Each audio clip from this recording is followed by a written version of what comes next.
Sejam muito bem-vindos a mais um Portugal com Inteligência, legislação à luz do dia aí.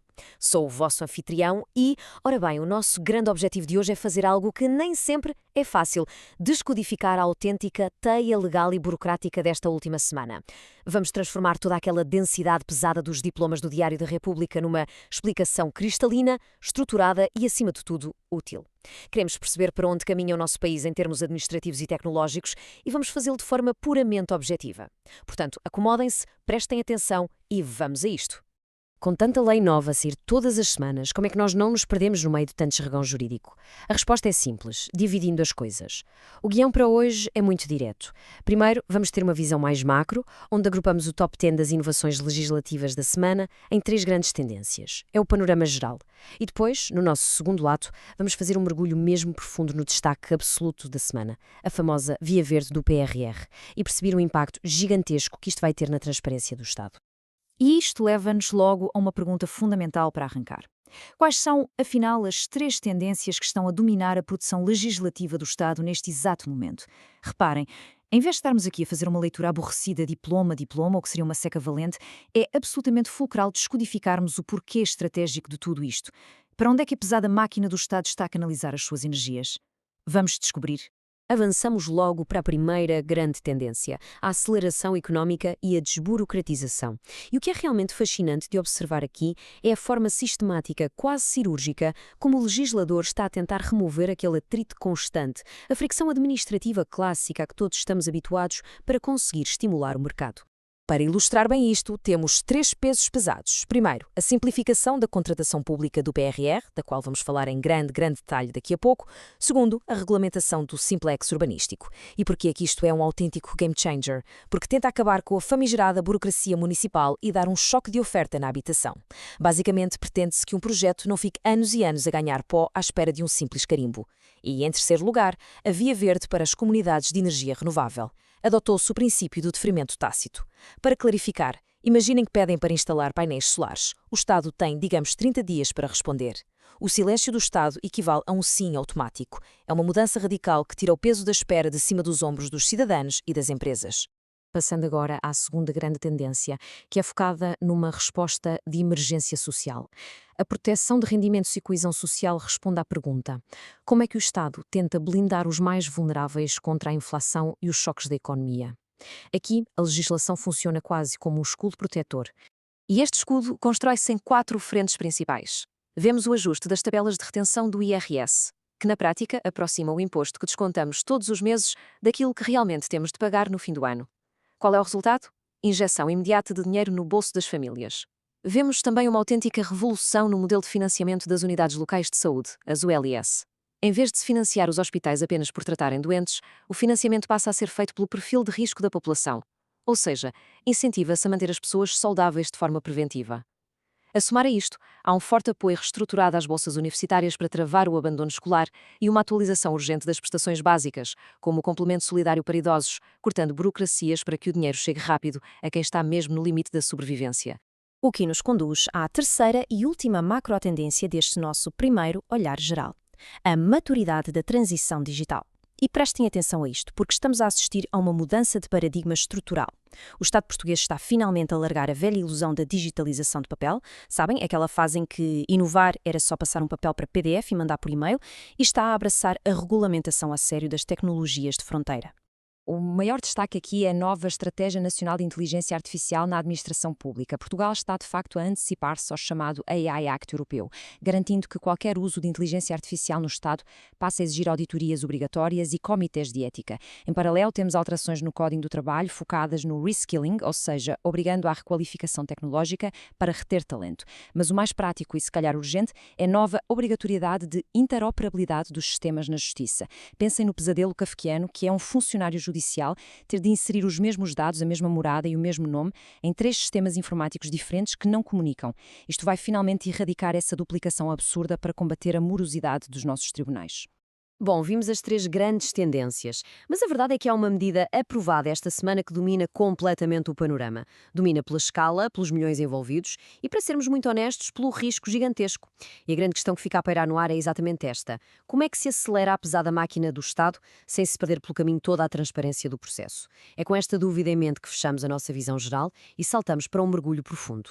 Chegamos então ao destaque absoluto da semana, a Via Verde PRR. Falamos do novo decreto-lei que instaura um regime excepcional de contratação pública só e apenas para os fundos do Plano de Recuperação e Resiliência. É absolutamente vital retermos isto desde o início.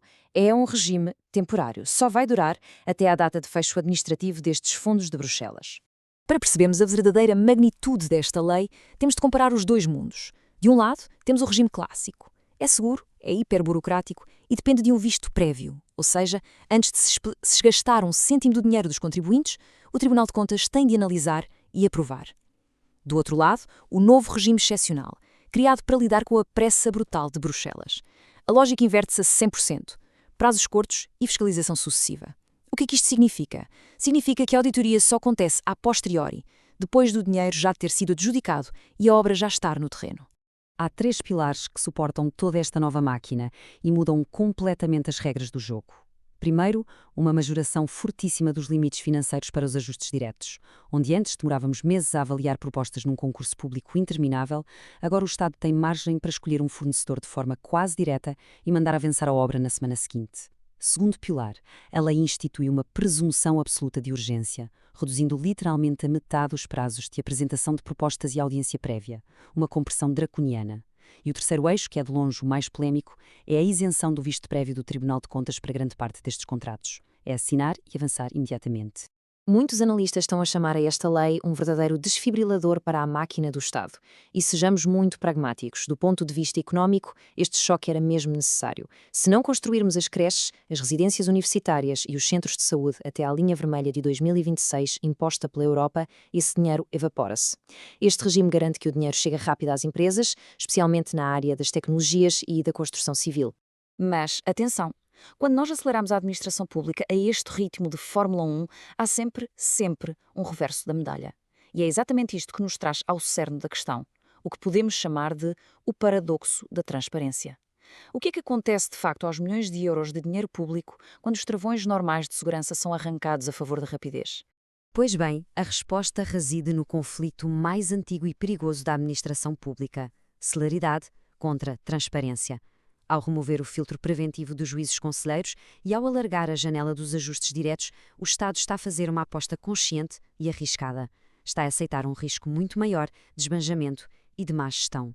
Na prática, o que é que isto significa no terreno? Há três riscos massivos a assinalar. Primeiro, a viciação da concorrência. Estamos a falar dos chamados suspeitos do costume, empresas já bem instaladas, com boas ligações aos ministérios e câmaras, que vão provavelmente assambarcar estes ajustes diretos rápidos e bloquear a entrada a empresas mais novas. Segundo, a sobreposição de preços. É a velha lei da oferta e da procura. Sem um escrutínio rigoroso, no mercado de construção que já não tem pedreiros nem materiais que cheguem, injetar milhares de milhões à presta pode fazer os orçamentos das obras dispararem artificialmente. E por último, o óbvio risco de corrupção.